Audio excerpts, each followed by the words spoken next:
Nama gue Dini. Kita mau bahas hantu kali ya hari ini, cita-cita misteri. Oh enggak dong.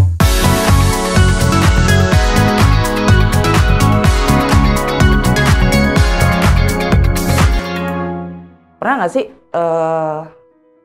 kalian nih menghadapi kondisi yang sangat sulit, tapi kalian harus benar-benar bisa bertahan di situ. Ya nggak jauh-jauh sih dari tempat kerja gitu kan. Gue mau cerita sedikit aja sih. Kondisi yang gue hadapi waktu itu adalah gue tuh bener-bener udah nggak betah gitu kan. Ini suasana kerja ini udah nggak enak banget gitu loh. Pastilah yang namanya kerja itu yang namanya jadi staff karyawan gitu kan. Pasti alasannya bos gue nggak enak nih misalnya. Bos gue orangnya kaku, nggak fleksibel, nggak asik orangnya gitu kan. Cuman terlepas dari itu semua gitu kan, memang kondisinya waktu itu benar-benar tuh udah nggak enak banget. Gue mau resign, pokoknya mau resign. Jadi gue datang pagi gitu kan, gue jam 7 tuh udah sampai kantor gitu kan. Itu tuh udah nggak betah banget di kantor gitu kan. Panas aja tempat duduk kerja gue tuh, kayak udah pengen pulang gitu kan. Kerja nggak fokus gitu kan, terus gue udah males ngomong, udah nggak fokus sama kerjaan gitu kan. Tapi gue berusaha semaksimal mungkin menyelesaikan apa yang menjadi tanggung jawab gue gitu kan. Jadi waktu itu pekerjaan gue selesaiin nih kan. Jadi misalnya gue masuk jam 7 gitu kan, gue pulang jam 4. Jadi begitu jam 4 gue langsung pulang gitu. Jadi tiap hari itu gue stres gitu kan, karena emang udah gak enak banget suasana kerjanya gitu kan. Pokoknya datang kerja pulang. Gue nggak mau berkomunikasi dengan siapapun gitu kan. Gue benci banget sama tempat ini. Tapi gue nggak bisa kemana-mana. Terus bingung mau ngapain gitu loh. Gimana sih rasanya udah pengen resign tapi gue harus harus bertahan gitu loh. Wah ntar kalau keluar gue pasti nganggur nih. Kan nganggurnya lama biasanya. Ya kita nggak tahu ya namanya rezeki ya. Cuman kan berhadapan dengan kondisi seperti itu susah gitu. Apalagi tabungan gue gitu kan. Entar gimana nih gue mesti beli ini, beli itu, ada kebutuhan ini, ada kebutuhan itu gitu loh. Tapi gue udah nggak betah gitu kan. Ini satu jalan yang gue harus bertahan. Tapi pada akhirnya gue nggak sanggup. Terus akhirnya gue nggak tahu apa yang gue harus lakukan. Gue bertahan, jatuhnya sakit. Di titik itu akhirnya gue keluar kan. Nah, kemudian setelah keluar, gue masuk lagi di kondisi kerja yang ini jadi levelnya makin naik gitu loh. Ketika levelnya makin naik, di sini bener-bener gue nggak bisa kemana-mana. Dan level pressure-nya itu makin gede gitu loh. Tapi anehnya di situ, kok pressure-nya makin gede, gue makin pasrah, gue tahu ada kebutuhan yang harus gue penuhin. Tapi kok gue makin kuat ya, padahal pressure-nya makin kenceng gitu loh. Nah, ketika gue memutuskan untuk yaudah gue bertahan. Gue berpikir lagi dalam keadaan tenang gitu kan, kepala dingin, hati juga dingin gitu kan. Akhirnya gue pasrah. Gue belajar menjauhkan diri gue dari orang-orang yang membuat gue itu jadi nggak betah di kantor. Mau siapapun itu gitu kan. Yang tadinya orang ini yang gue anggap bikin gue nggak betah gitu kan, pada akhirnya gue mulai bicara atau berkomunikasi seperlunya aja gitu kan. Selama pekerjaan gue diselesaikan dengan baik, it's okay gitu kan. Nah terus kemudian gue belajar mulai menerima kondisi gitu kan. Menerima kondisi tapi gue memfilter itu dengan membuang jauh yang toksik, yang negatif.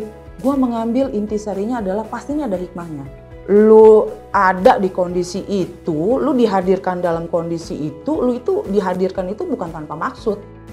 Tuhan itu pengen kita itu ya istilahnya kalau kata dulu ya senior gue tuh, lu akan naik kelas.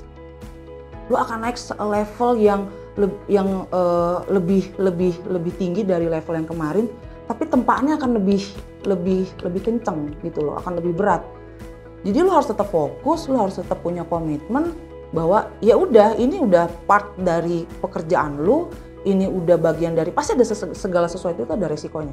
Ketika kita berada dalam situasi sesulit apapun gitu, ternyata di situ titik kita bisa mengeluarkan potensi kita yang benar-benar terbaiknya. Nah, after 3 bulan tuh gue menerima itu semua, ternyata sedikit demi sedikit kondisi berubah gitu loh. Yang pada akhirnya ketika gue mulai menerima itu semua gitu kan, ternyata nggak sesulit ya apa yang dipikirin kemarin ya, ternyata nggak sekeras itu gitu loh. Yang pada akhirnya gue berpikir bahwa gue mungkin berhasil nih gitu, bisa melewati dari gue nggak bisa jalan, merangkak, pada akhirnya gue bisa jalan step by step, pelan-pelan. Dan pada akhirnya ya udah, ketika gue bertahan, ada suatu hal yang bisa gue ambil di situ, banyak yang bisa gue petik ketika gue bertahan gitu loh. Gue bisa banyak mengerti kondisi orang, karena ya mungkin orang itu juga sebetulnya nggak betah dengan kehadiran gue gitu kan, tapi belum tentu orang itu juga suka gitu kan dengan hasil kerja gue atau dengan attitude gue atau dengan apapun yang gue punya gitu yang berkaitan dengan pekerjaan gitu kan. Tapi overall dari itu semua, bahwa apa sih yang membuat gue bisa bertahan gitu loh.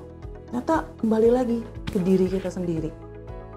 Bagaimana kita menerima, bagaimana kita melakukan sesuatu dan kita tahu arahnya itu kemana, kalau itu membawa kebaikan walaupun tempaannya sangat besar, walaupun itu tempaannya sangat dahsyat gitu loh. Kalau kita bertahan, kita akan tahu seberapa besar kapasitas diri kita gitu loh.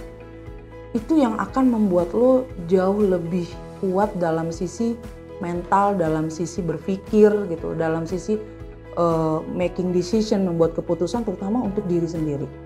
Kan kalau istilah anak zaman sekarang banyak banget tuh, mental illness, healing, going somewhere, jalan-jalan kemana-mana gitu. Oke, beberapa orang memang perlu itu gitu. Tapi ternyata buat gue healing itu gue bukan harus jalan-jalan gitu loh. Healing gue adalah bagaimana gue menerima diri gue, bagaimana gue menerima kondisi pekerjaan gue yang sangat-sangat tidak menyenangkan, yang pada akhirnya gue harus bertahan. Ketika gue tidak memutuskan untuk resign, terus kemudian gue memutuskan untuk bertahan, what next nih gitu kan.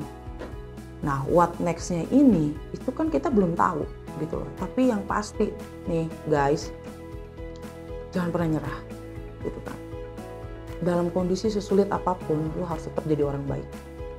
Mau temen lo nyebelin kayak, mau atasan lo nyebelin banget gitu kan, lo harus tetap berbuat baik dan lo harus tetap ada attitude yang baik gitu loh. Even kita diperlakukan tidak baik, tapi jangan sekali-sekali kita feedback ke mereka itu jadi ketika mereka jahat ke kita terus feedback dari kita ke mereka juga kita balikin lagi jahat, jangan gitu loh.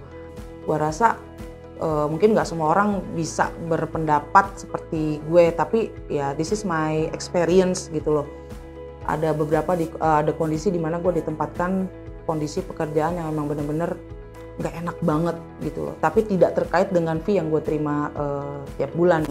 Jadi ya don't give up, tetap berbuat baik gitu loh, karena kita pada akhirnya kan juga pengen tahu dong, wah kalau gue bertahan kayak apa nih gitu. Tapi kalau kita resign ya udah selesai gitu doang gitu kan. Sampai akhirnya gue berpikir oke, bertahan, mulai bekerja dengan baik, dan ya udah gue tinggal nunggu THR berikutnya gitu aja.